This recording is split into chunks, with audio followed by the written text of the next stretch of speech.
सुद्धा त्यांचे वंश आहोत, त्यांचे वारसदार आहोत, त्यांचे विचाराचे कार्यकर्ते आहोत आणि ह्या पद्धतीने आपण पुढे वाटचाल करूया एवढंच आवाहन करतो। पुन्हा एकदा आपल्या सगळ्यांचं स्वागत करतो, आभार मानतो आणि माझं लांबलेलं भाषण संपवतो। जय हिंद, जय महाराष्ट्र।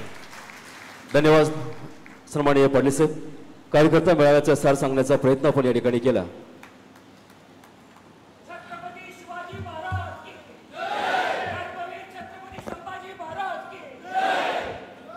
सन्माननीय प्रदेशाध्यक्ष, सन्माननीय आमदार, माजी मंत्री सन्माननीय जयंतरावजी पाटील साहेब। जय शिवराय। आपल्या व्यासपीठावरील सर्वच मान्यवर, आता मी नावं घेण्यात वेळ घालवत नाही, आणि बंधू भगिनींनो 6 वाजून गेलेले आहेत, त्यामुळे मी जास्त वेळ भाषण करणार नाही। पण राष्ट्रवादी काँग्रेस पक्षाने महाराष्ट्रातल्या सर्व विभागामध्ये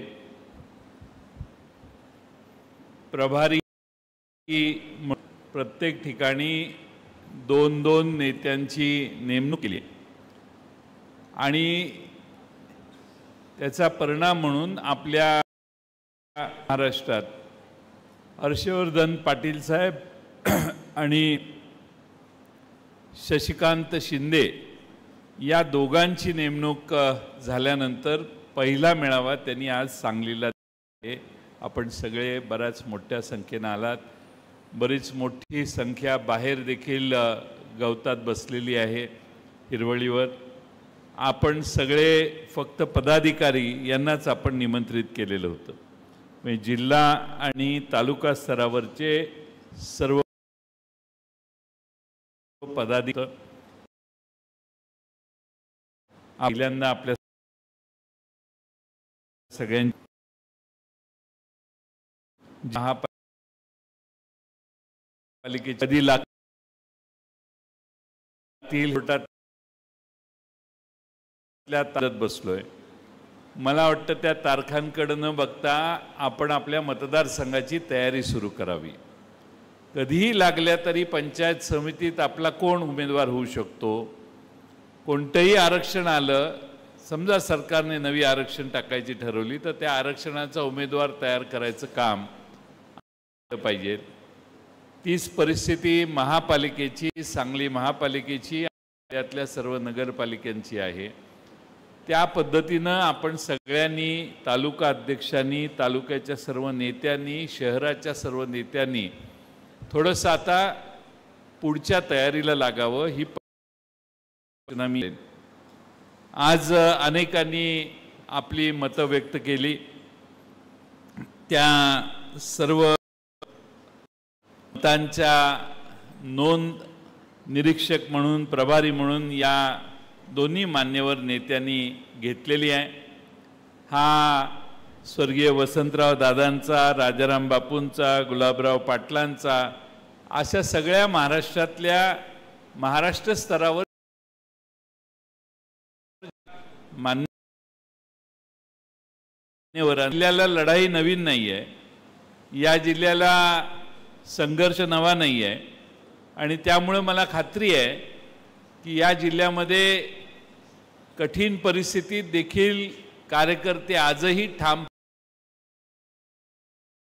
आज थोडासा जाहीर सभा ठेवली असती तर कदाचित त्याच्यापेक्षा जास्त संख्येनं लोक आली असती, पण देवराज पाटील जिल्ह्याचे अध्यक्ष आणि संजय बजाज शहराचे अध्यक्ष यांनी फक्त पदाधिकाऱ्यांना यावं म्हणून निमंत्रित केलं आणि सर्व पदाधिकारी आज या ठिकाणी उपस्थित राहिलेले आहेत।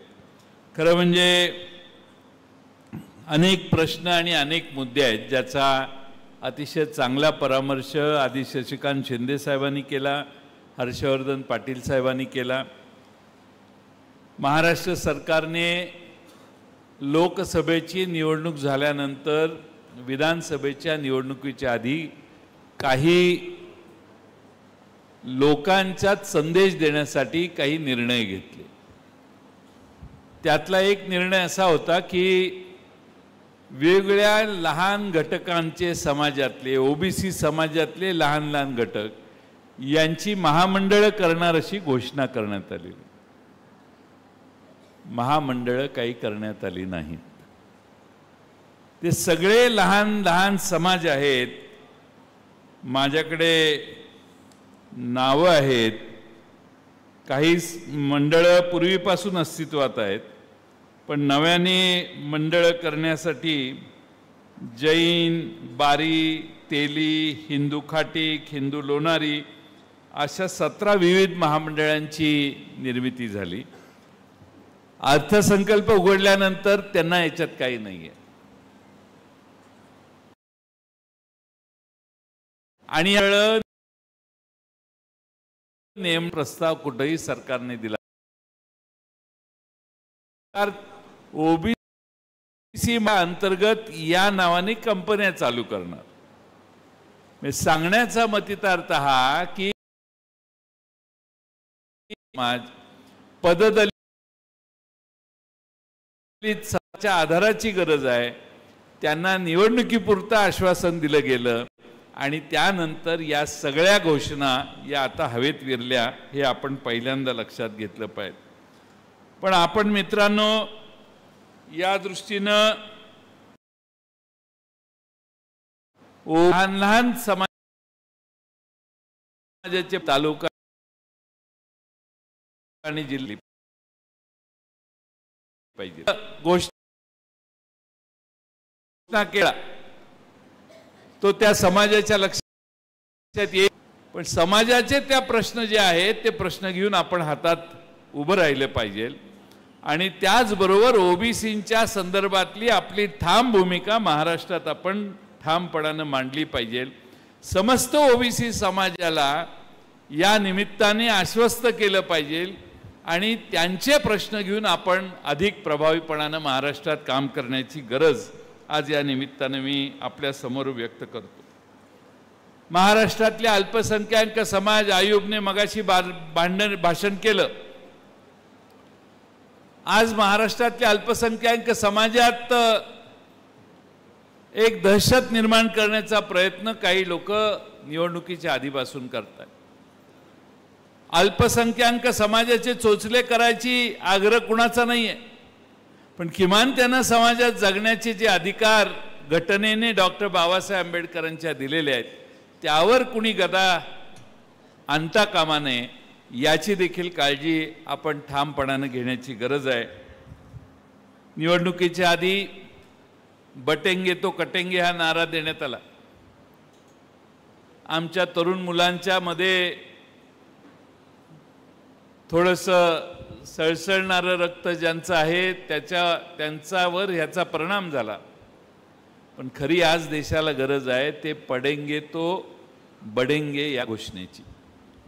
आज समाजातल्या नव्या पिढीला कोणत्या मार्गावर लावायचं, कोणत्या दिशेनं समाजाला घेऊन जायचं हे समाजाचं नेतृत्व करणाऱ्या सगळ्यांनी ठरवायचं असतं. आणि म्हणून बडेंगे तो पडेंगे, पडेंगे तो बडेंगे आपण अभ्यासच केला नाही, शिकलोच नाही तर आपली जगात प्रगती होणार नाही. आज हर्षवर्धन पाटील साहेब कुठून आले? बारामतीहून आले. आमचे सुनील माने जिल्हा अध्यक्ष बारामतीला सकाळी जाऊन आले. काय बघायला गेले होते तर तिथं ऊसाची आणि इतर पिकांची शेती ही आर्टिफिशियल इंटेलिजन्सच्या मदतीनं आता करायची सुरुवात झाली. म्हणजे ज्यांची 50 टन 60 टन एकरी उतारा होता ती 100 टनावर गेली.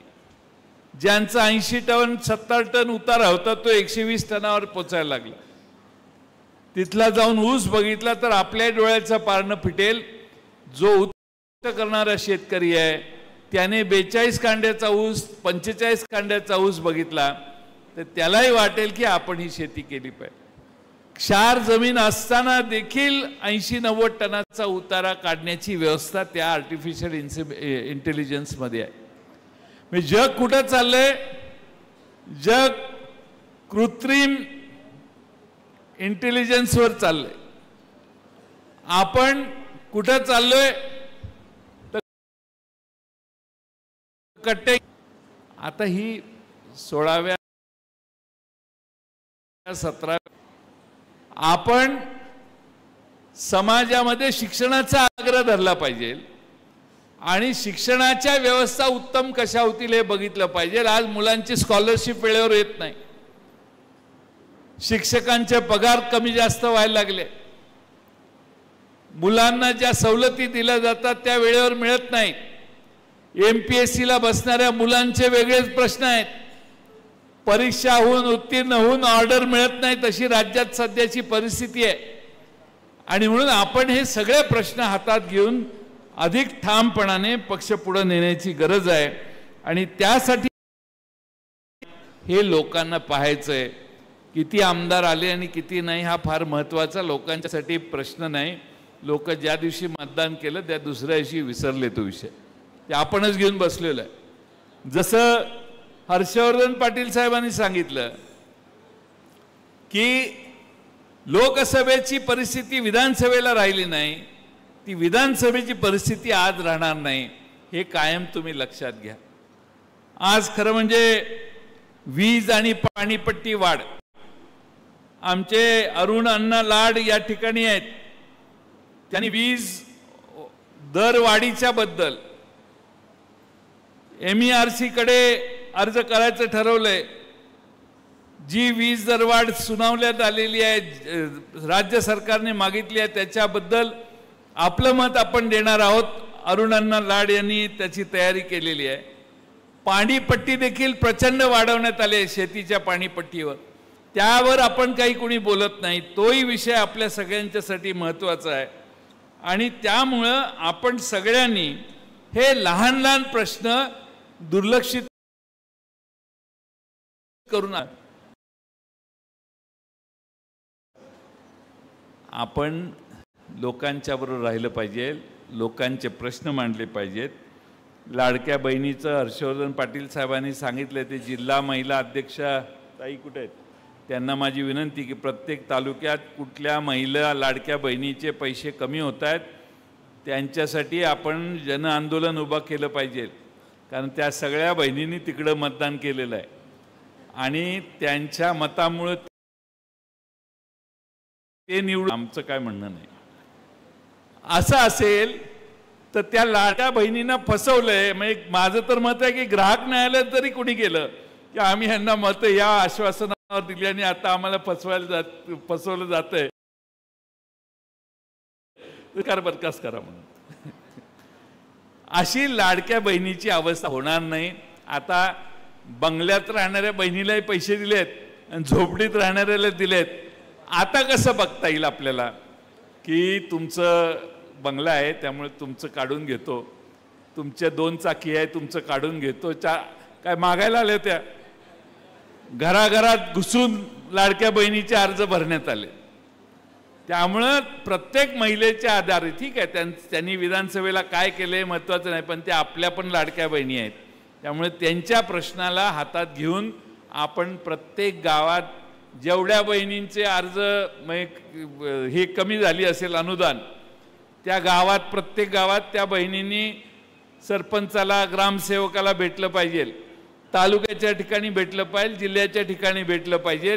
ही भूमिका पहिल्यांदा आपण सगळ्यांनी लक्षात घ्या। दुसरा महत्त्वाचा प्रश्न म्हणजे आपण एक चांगली सूचना केली की 100 जणांची टीम पाहिजे, तसं जिल्हा स्तरावर आणि प्रत्येक तालुक्याच्या स्तरावर अन्यायाच्या विरोधी लढण्यासाठी एखादा व्हॉट्सअपचा ग्रुप तयार करा।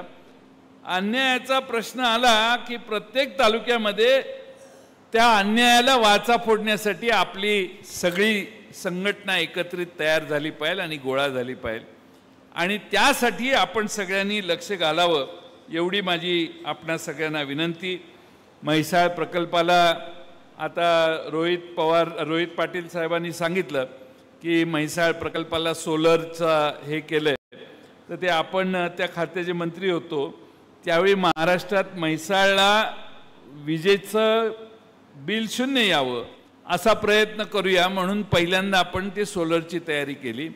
त्या वेगवेगळ्या संस्थांना बोलवलं, त्याचं प्लॅन तयार केला, त्यांना कराराचा मसुदा तयार केला। आता मला आनंद आहे की सरकारने त्याच्यावर निर्णय घेऊन फायनल केलेला आहे। सोलरवर एकदा स्कीम गेली तर आपल्याला पाणीपट्टी थोडीशी आणि लोकांचा भुर्दंड किंवा पाणीपट्टीचा खर्च आपल्या म्हैसाळचा कमी होईल हा प्रायोगिक तत्वावर आहे. हळूहळू सगळ्या स्कीमला रुमोडीला पण करावं.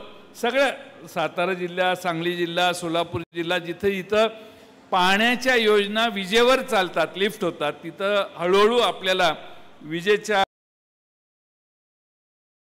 त्या दृष्टीनं आपण सगळ्यांनी काम पाहिजे. यांची आंदोलन आहे. मी करेन की तुम्ही रोहित दादा चांगली फौज तयार करा.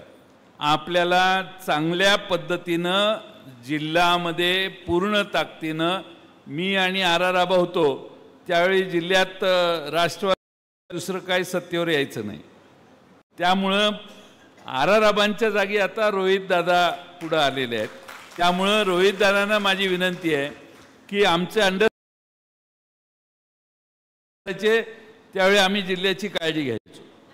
आता पाळी आलेली आहे त्यामुळं रोहित दादाची जबाबदारी आहे की रोहितनं सगळ्या जिल्ह्यात फिरून तरुणांचे मेळावे घेऊन या सगळ्या प्रश्नांची जागृती करायला रोहितनं आपल्या मतदारसंघ आणि उरलेले आपले जत असेल, जतचे प्रश्न वेगळेच आहेत. जतला आपण विस्तारित पाणी योजना सुरू करतोय, काम चालू झालेलं आहे आणि मला खात्री आहे की आपला प्रयत्न होता 24 सालीच्या आधीच पूर्ण करायचे, पण आता सरकारमध्येच 21-22 साली आपलं गेलं. पण आता ही योजना पूर्ण होईल त्यावेळी 65 गावांना जत तालुका त्याच्या पाणी परवाना देण्याचं काम आपण केलेलं आहे.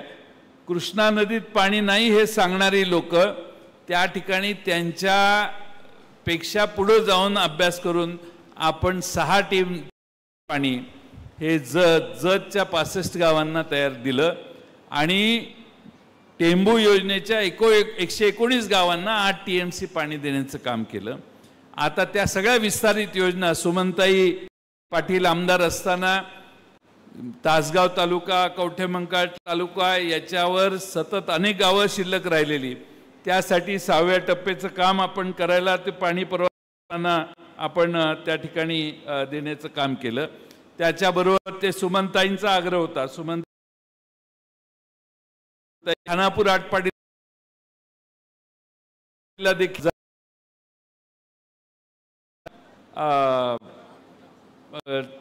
यांच्या सातारा जिल्ह्यामध्ये आपण मान खटाव भागात आणि इकडं मायनीच्या भागात आणि इकडं या आपल्या आटपाडी पलीकडं सांगोला भागात हे अतिरिक्त पाणी देण्याची व्यवस्था केली. सांगायचा मुद्दा असा आता त्या योजना पूर्ण होतील, पण त्यावरचेही सगळे प्रश्न हातात घेऊन आपण लढाई सुरू करणं गरजेचं आहे. मला खात्री आहे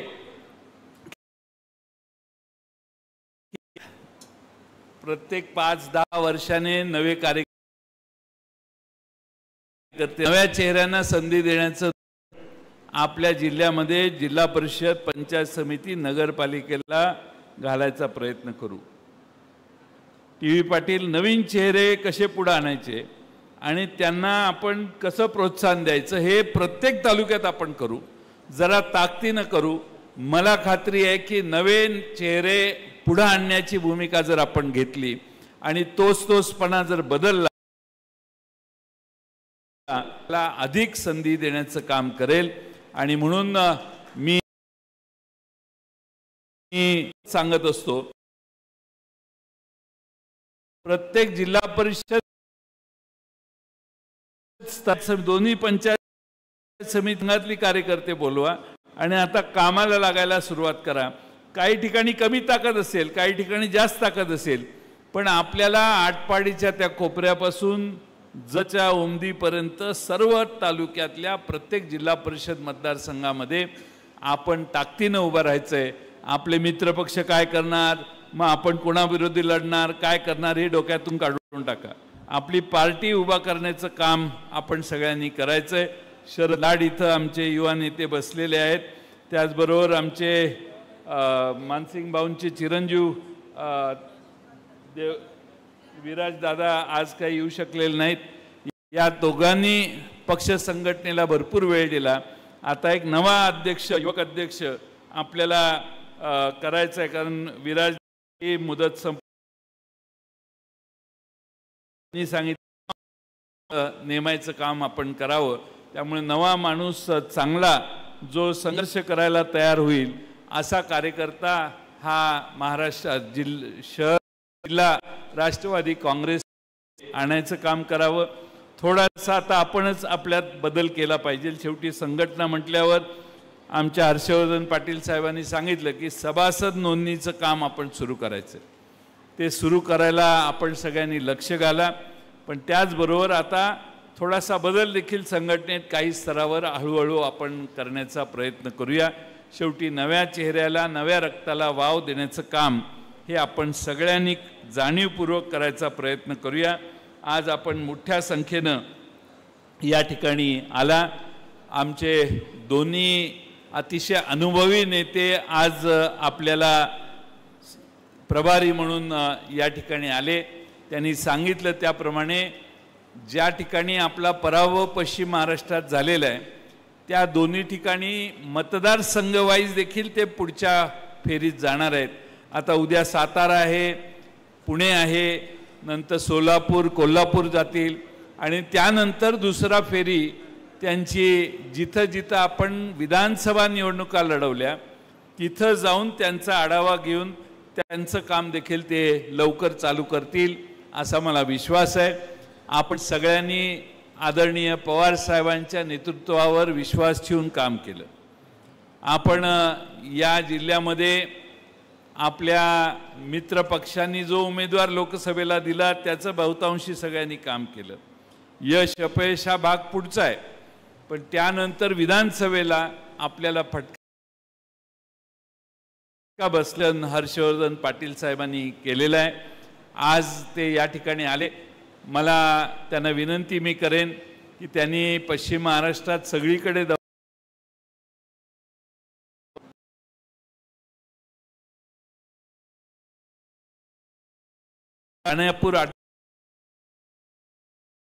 लवकरात लवकर मेळावे घेण्यासाठी पुन्हा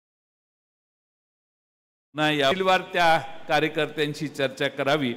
राहिला भाग जिथं आपण निवडणुका लढवल्या नाहीत, मग जत मतदारसंघ असेल किंवा मिरज विधानसभा मतदारसंघ असेल, त्या दोन्ही ठिकाणचा आढावा घेण्यासाठी पुढच्या वेळी ज्यावेळी 2 मतदारसंघाचा घ्याल त्यावेळी त्याही 2 मतदारसंघाचा घेण्यासाठी आपण वेळ द्याल अशी अपेक्षा व्यक्त करतो.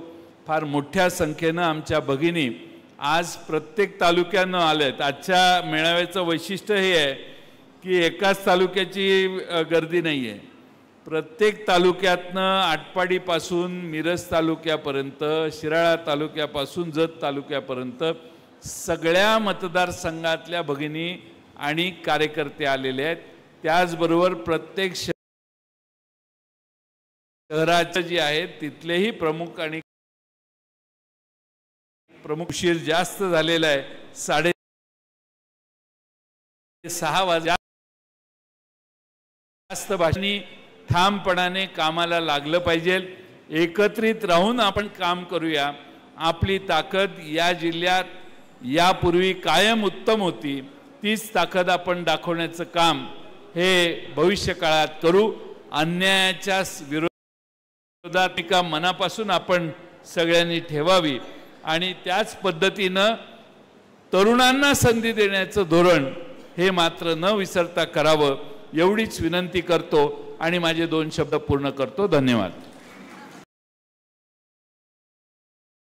उपस्थितांच्या आभार.